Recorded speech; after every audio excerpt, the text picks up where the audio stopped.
आप सबको जय मसीह की, प्रेज द लॉर्ड, सलाम। खुदा आप सबको बहुत आशीषित करे।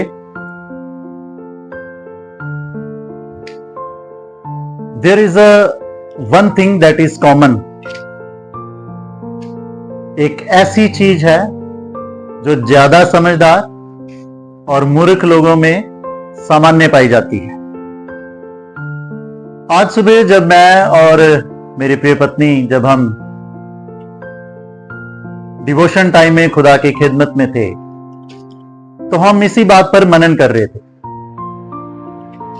कि ऐसी कौन सी चीज है जो ज्यादा समझदार और मूर्ख लोगों में सामान्य पाई जाती है, कॉमन पाई जाती है।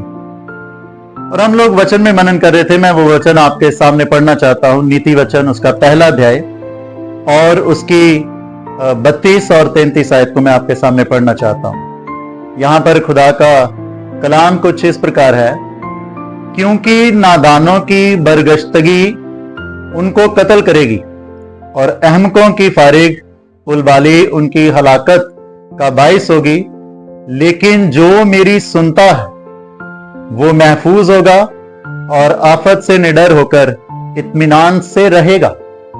यहां पर जो बातचीत खुदा के कलाम में से हम देख रहे हैं, मैं इसके साथ कनेक्ट करते हुए, मनन करते हुए हम आज इस बात को जानेंगे कि वो कौन सी चीज है जो ज्यादा समझदार और मूर्ख लोगों में कॉमन पाई जाती है। और ये जो चीज जिस पे हम मनन करने के लिए जा रहे हैं, इसको खुदा के जिंदा कलाम के माध्यम से हम सीखेंगे।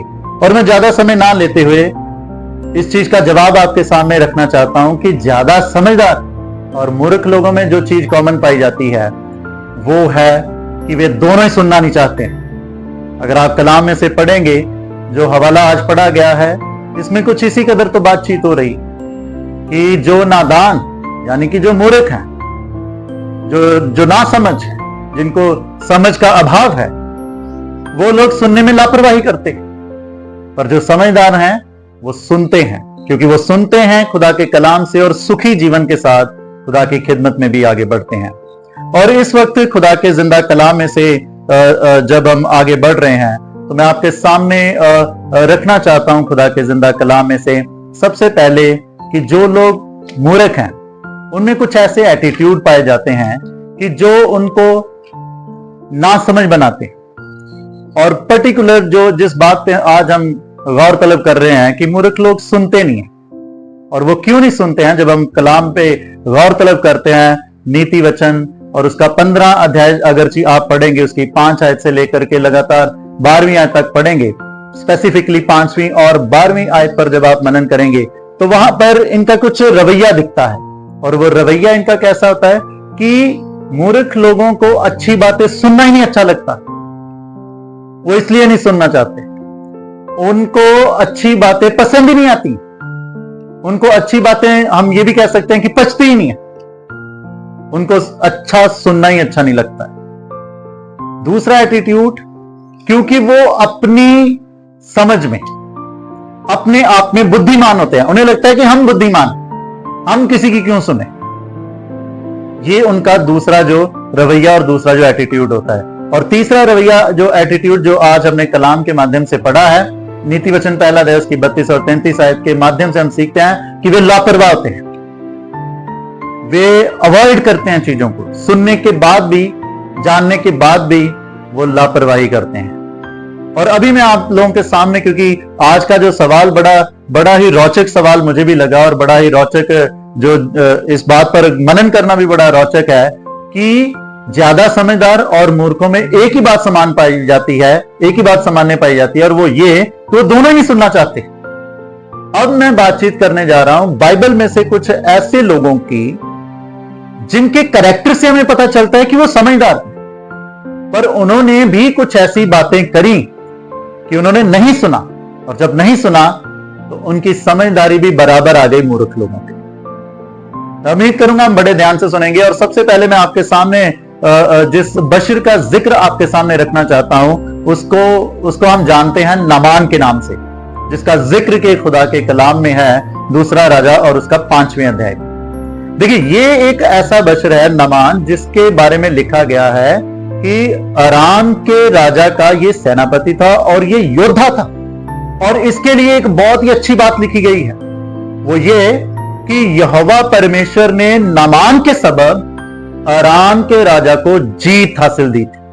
अगर आप कलाम में से पढ़ेंगे तो आपको ये समझ में आएगा। अब यहां पर हम देख सकते हैं कि जो योद्धा है, जिसको खुदा ने इस्तेमाल करके अराम के राजा को जीत दी, वो कितना समझदार होगा, कितनी दनाई उसके पास होगी, कितनी मामूरी से वो भरा होगा। और आगे चल के जब हम देखते हैं, क्योंकि इन्होंने इजराइल में से एक छोटी बच्ची को बंदी बना करके अपने साथ ले आए थे। और इससे पहले कि उसके बारे में बताऊं, एक और चीज नामान के बारे में जानना बहुत जरूरी है कि भले ही वो योद्धा था, भले ही खुदा ने उसको इस्तेमाल किया अराम में एक अच्छी जीत के लिए, पर वो कोढ़ी था। और जब वो कोढ़ी था तो जो इजराइल से बंदी बना करके जिस बेटी को ये साथ लेकर के आए थे, एक दिन वो नामान की एक पत्नी से बातचीत करते बोल रही है वो बच्ची, क्या बोल रही है कि अगर मेरा स्वामी सामरिया के खुदा के नबी के पास होता तो वे अपने कोढ़ से चंगा हो जाता, या इसको चंगा किया जाता, ये शुद्ध हो जाता अपने कोढ़ से। अब ये बात जो नामान तक सुनाई गई, उसने भी ये बात सुनी, तो उसने क्या करा कि तैयारी करी जाने की। और जब यहां तक तो ठीक है, यहां तक सुन रहा है, पर जब वो पहुंचता है अलीशा नबी के पास, तो अलीशा नबी के पास जब अपने तमाम तोहफे लेकर के, तमाम सौगातें लेकर के पहुंचता है, जाता है, तो वचन में लिखा है कि अलीशा ने क्या किया, अलीशा नबी ने अपने एक मैसेंजर को भेजा कि जा भाई, अगर नामान आया है तो जा उसको बोलो जाकर के कि यरदन नदी में जाकर के 7 डुबकियां लगा ले। अब यहां पर जिसको हम देख रहे हैं इसी अध्याय में कि कितना समझदार, कितना योद्धा, कितना सूरमा है, जिसके यूज किया खुदा ने और अराम में एक बड़ी जीत दी। अब यहां पर उसके अल्फाजों पर जिक्र करना, उसने उसका जो रवैया है यहां पर मनन करने लायक है। उसने कहा, मैं तो सोचता था कि ये बाहर आएगा और मुझ पे हाथ रख के दुआ मांगेगा, दुआ करेगा, और मैं क्या हो जाऊंगा, चंगा हो जाऊंगा। पता है, यही रवैया बहुत बार हम सबका भी हो जाता है, यही रवैया हम सबका भी बहुत बड़ा हो जाता है, क्योंकि यहां पर हम जो रवैया नामान का देख रहे हैं, वो अपने आप को बड़ा दिखा रहा है, और ज्यादा समझदार लोगों की यही प्रॉब्लम होती है, यही बात होती है जो उनको मूर्खों के समान बनाती है, कि वो अपने आप को जब ज्यादा ही बड़ा समझने लग जाते हैं। हम कलीसियाई तौर पर भी देखते हैं, अगर किसी चर्च में किसी यंग पास्टर की ट्रांसफर कर दी जाए, अगर किसी चर्च में किसी नौजवान पादरी साहब की अपॉइंटमेंट कर दी जाए, तो बहुत दफा जो कलीसिया के एल्डर्स होते हैं, या बहुत दफा जो कलीसिया के ज्यादा पढ़े लिखे लोग होते हैं, वो उस पासबान को तुच्छ समझने लग जाते हैं। और हम इसकी क्यों सुने, ये तो अभी उम्र में भी छोटा है, ये हमें क्या ब्लेसिंग देगा, ये हमारे लिए क्या ब्लेसिंग प्रोनाउंस करेगा।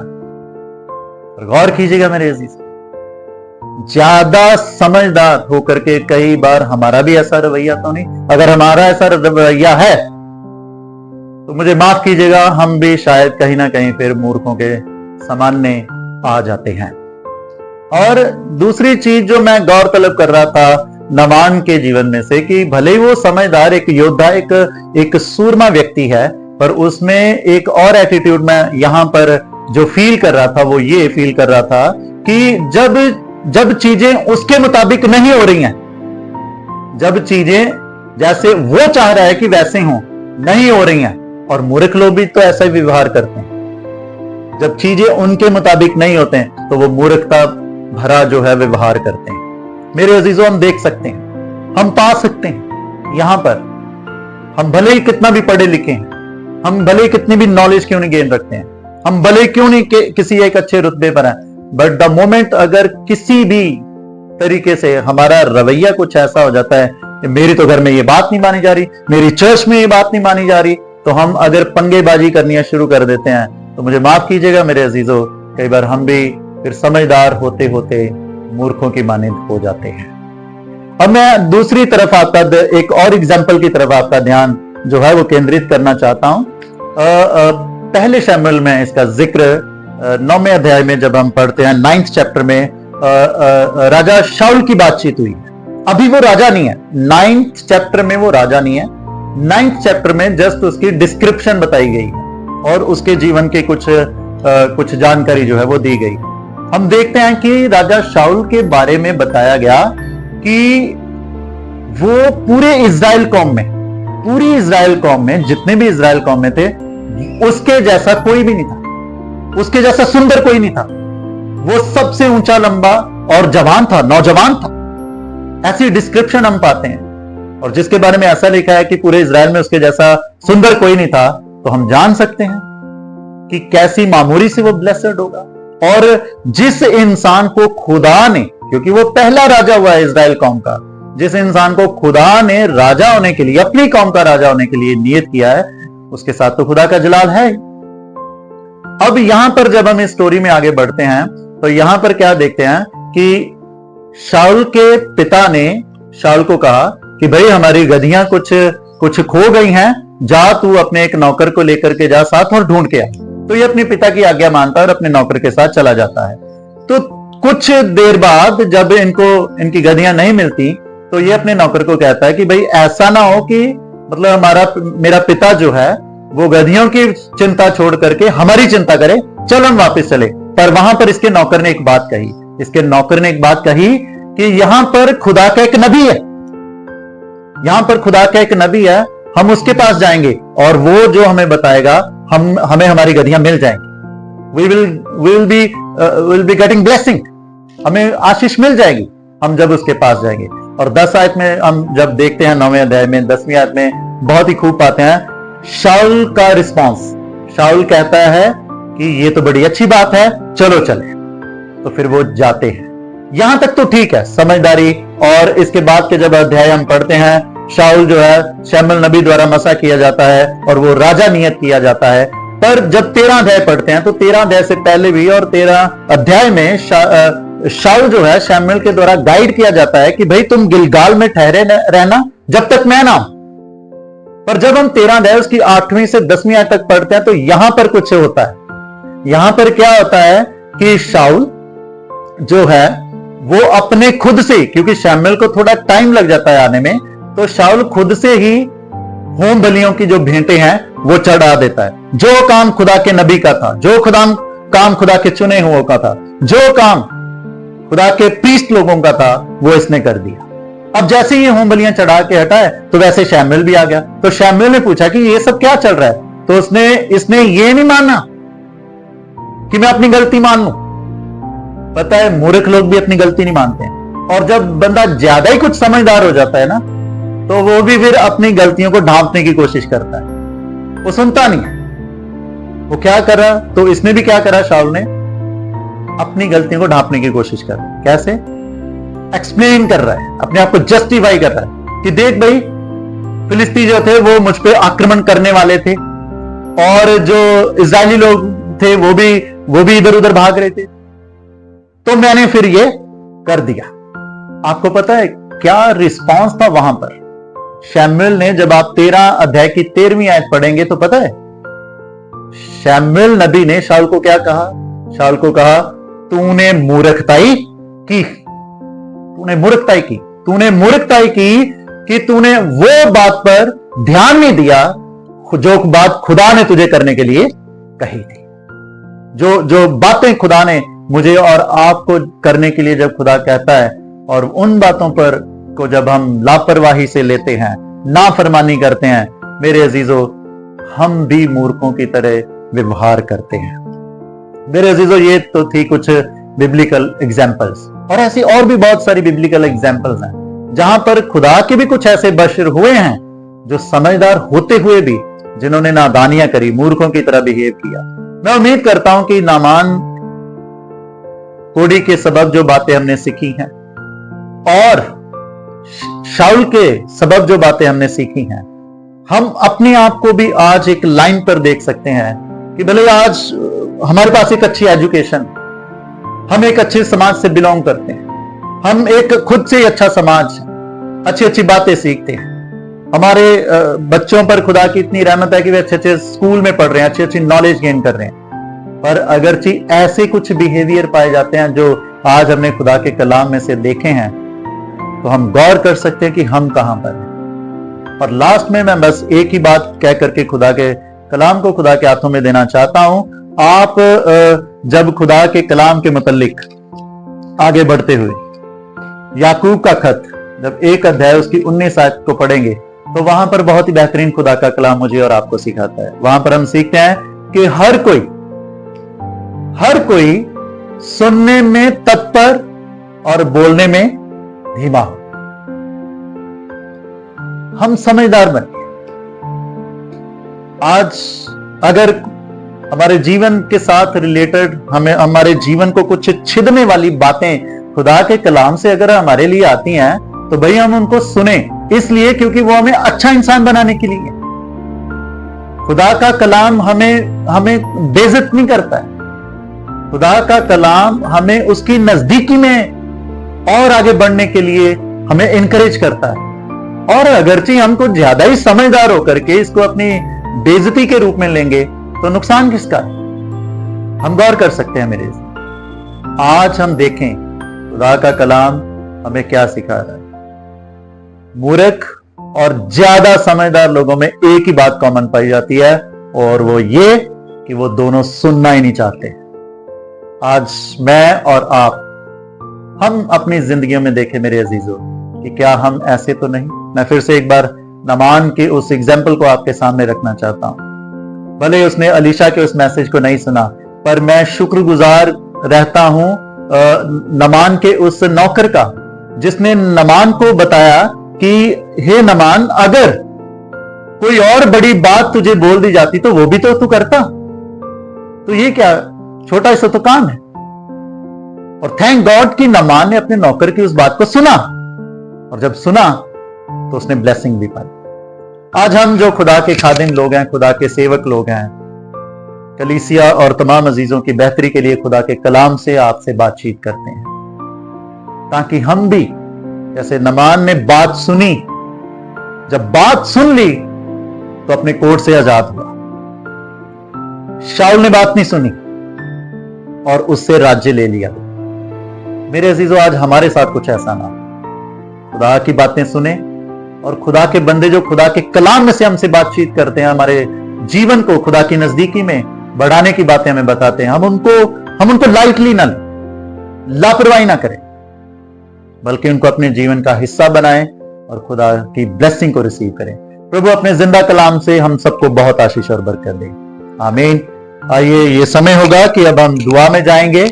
हम सब आप सबके लिए दुआ करेंगे, और मैं अपने प्रिय पत्नी मिसेस शीतल परमार से विनती करूंगा कि वे दुआ में हम सबकी अगुवाई करें। आइए हम दुआ करें। शुक्रगुजार हैं महान जिंदे जलाली यहोवा परमेश्वर, जो ये समय प्रभु आपने हमें बख्शा। एक बार फिर से खुदावंद खुदा, हम आपकी हजूरी में आए, आपके धन्यवादी हैं इस समय के लिए। उन्हें दीजिए परमेश्वर, प्रार्थना विनती करते हैं प्रभु, जितने भी जन पिता परमेश्वर इस यूट्यूब के माध्यम से खुदावंद खुदा इस इबादत में, इस छोटी विनती में प्रभु शामिल हुए हैं, उन्हें दीजिए प्रभु आप उन सबों को बहुतायत से आशीष बरकत देना खुदावंद खुदा। उन्हें दीजिए पिता परमेश्वर, यह समय प्रभु जब वो सुनते हैं प्रभु आपके कलाम को, उनके जीवन में पिता परमेश्वर उन्नति और बेहतरी आने पाए। प्रार्थना विनती करते हैं खुदावंद खुदा, जैसा कि आपके कलाम में से प्रभु हमने सुना, समझा और सीखा, प्रभु आप हमें ऐसे सामर्थ्य दें परमेश्वर कि हम आपके कलाम को प्रभु जी सुन करके खुदावंद खुदा समझदारी से पिता परमेश्वर उसको अपने जीवन में अपना सके, ताकि पिता परमेश्वर हम एक उन्नत और बेहतर जीवन की ओर आगे बढ़ने वाले हो सके।